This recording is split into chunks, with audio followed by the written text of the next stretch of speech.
एक 20 साल का बडिंग क्रिकेटर जो एक दिन इंडिया के लिए क्रिकेट खेलने का सपना देखता है। मुंबई के एक लोकल मैच में वो बड़ी चोट का शिकार हो जाता है, जिसकी वजह से उन्हें तुरंत सर्जरी करनी पड़ती है और वो महीनों तक बेड रिडन हो जाते हैं। इस चोट की वजह से उनका क्रिकेट करियर तो खत्म हो जाता है, मगर ये सेटबैक ही उनकी एक नई जर्नी का शुरुआत बनती है। वो 20 साल का उदय कोटक अपना ध्यान सिर्फ फाइनेंस और एकेडमिक्स में लगाता है। मुंबई 1959 में उदय कोटक का एक गुजराती ट्रेडिशनल फैमिली में जन्म होता है, जहाँ पर बिजनेस एक लाइफस्टाइल है।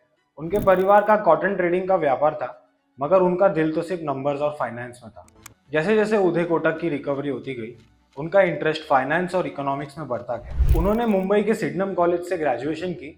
उसके बाद में Jamnalal Bajaj institute of management studies से उन्होंने एमबीए किया। यहाँ पर उन्होंने स्ट्रैटेजी और फाइनेंस में टॉप किया था। 1982 में जब उदय के क्लासमेट्स टॉप बैंक्स और फर्म्स में जॉब ढूंढ रहे थे, उदय कोटक ने एक नया रास्ता चुना। उन्होंने रास्ता चुना अपना खुद का बिजनेस अंपायर खड़ा करने का। उन्होंने भी इस सपनों के शहर में रहकर एक बड़ा सपना देखना सीख लिया। 26 साल के उदय कोटक ने एक बड़ा डिसीजन लिया। टॉप फाइनेंस कंपनी या उनका फैमिली बिजनेस ना ज्वाइन करने के बजाय उन्होंने अपनी एक कंपनी स्टार्ट करने की सोची। लेकिन एक बड़ी प्रॉब्लम थी, उस उदय कोटक के पास पैसे नहीं थे। उन्होंने अपने दोस्तों और रिश्तेदारों से 30 लाख रुपए उधार लेकर उन्होंने अपनी पहली company Kotak capital management finance limited की शुरुआत की। मुंबई का फाइनेंशियल मार्केट पहले से ही इस्टेब्लिश प्लेयर से भरा हुआ था। एक नए एंटरप्रेन्योर पे कोई भरोसा नहीं कर रहा था, पर उदय कोटक ने एक अलग स्ट्रैटेजी बनाई। उन्होंने फोकस किया बिल डिस्काउंटिंग में, जहां छोटे बिजनेस को जल्दी और आसान तरीके से फंडिंग मिल सके। धीरे धीरे लोग उन पर भरोसा करने लगे और कोटक कैपिटल बढ़ता चला गया। 1990s तक कोटक का business investment banking, stock broking, car loan और एसेट मैनेजमेंट तक एक्सपांड हो चुका था। सब कुछ सही चल रहा था जब 1992 में हर्षद मेहता का स्कैम बाहर आया और पूरा इंडियन फाइनेंस मार्केट हिल गया। बहुत सारी फाइनेंशियल फर्म बंद हो गई, इन्वेस्टर्स पैनिक मोड में चले गए और इंडिया का स्टॉक मार्केट क्रैश हो गया था। कोटक के पास दो चॉइसेस थी, या तो एक बड़ा रिस्क लेकर ये नुकसान पूरा करते, या फिर वो एक सेफ स्ट्रैटेजी अपनाए, इन्वेस्टर्स का पैसा प्रोटेक्ट करें और धीरे धीरे अपने बिजनेस को ग्रो करें। उदय कोटक ने दूसरा ऑप्शन चुना। उन्होंने शॉर्ट टर्म प्रॉफिट के लालच में ना आकर उन्होंने स्टेबल ग्रोथ पे ध्यान दिया। इसी डिसीजन ने उनकी कंपनी बचाने में मदद की, जबकि बहुत सारी दूसरी फाइनेंस कंपनीज डूब चुकी थी। यही मोमेंट था जब उदय कोटक का नाम ट्रस्ट और इंटीग्रिटी का सिंबल बन गया। जैसे जैसे इंडिया का फाइनेंशियल सेक्टर बढ़ता चला गया, उदय ने एक नई अपॉर्चुनिटी दी, बैंकिंग।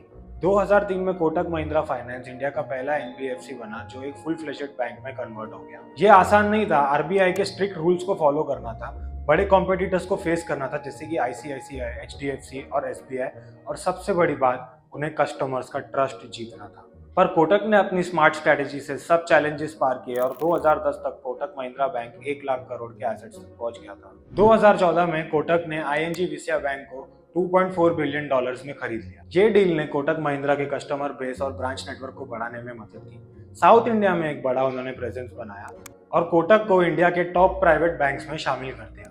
लेकिन 2018 में आरबीआई ने कोटक को एक बड़ा चैलेंज दिया, जहां पे उन्हें अपना पर्सनल स्टेक 30 से 20% करना था। लेकिन उदय कोटक को यह मंजूर नहीं था। वो 2 साल तक आरबीआई से कोर्ट में लड़ते रहे और 2020 में उन्हें अपना स्टेक 30 से 20% रिड्यूस करना पड़ा। इसके बावजूद Kotak Mahindra bank aggressively grow करता रहा, एसेट मैनेजमेंट, डिजिटल बैंकिंग और इंश्योरेंस में अपना एक्सपांशन करता गया। 2003 में 40 साल की लीडरशिप के बाद में उदय कोटक ने अपना सीईओ का पद छोड़ दिया, नॉन एग्जीक्यूटिव डायरेक्टर का रोल लिया और बेटे जय कोटक ने डिजिटल ट्रांसफॉर्मेशन संभाला और कंपनी का फोकस फिनटेक और टेक्नोलॉजी इनोवेशन पे शिफ्ट हो गया।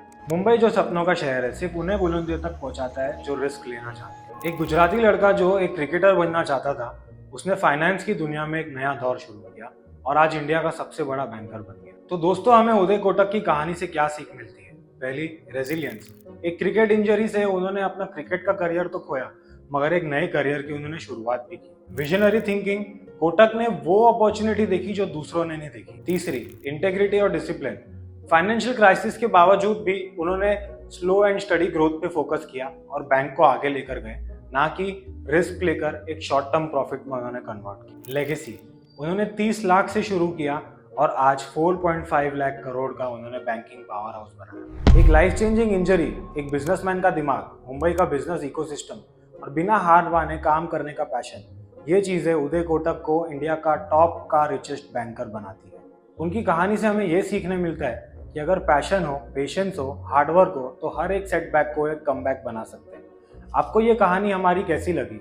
आप हमें कमेंट्स करके बताएं और हाँ, मुंबई अलर्ट को सब्सक्राइब करना ना भूलें।